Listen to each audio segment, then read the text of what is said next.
Assalamualaikum warahmatullahi wabarakatuh. Nij Tij English B1 page number 70 silent E with I.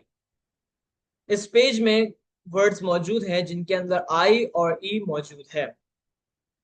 आई का sound तो पढ़ा जाएगा लेकिन यहाँ लिखा हुआ है कि साइलेंट ई, मतलब ये है कि ई साइलेंट होगा, यानी कि ई लिखा तो जाएगा लेकिन वो पढ़ा नहीं जाएगा। आइए देखिए। File, FILE, file. Life, LIFE, life. dive, DIVE, dive। hike, HIKE, hike। live, LIVE, live। wise, WISE, wise। line, LINE, line। mine, MINE, mine। ऐसे ही dine, DINE, dine. Bite, BITE, bite. Kite, KITE, kite. Wife, WIFE, wife. Mice, MICE, माइस।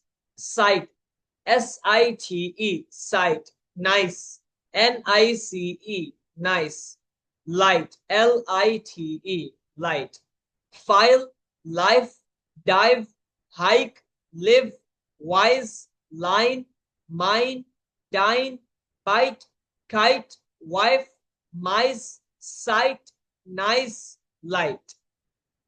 तलबा इनको खुद से पढ़ने की कोशिश करें, इनकी जो प्रोनाउंसिएशन है उनको जहन में बैठाएं और साथ साथ में जो स्पेलिंग्स हैं वो भी तलबा याद करें। उम्मीद है आप लोगों को ये सब समझ में आ गया होगा।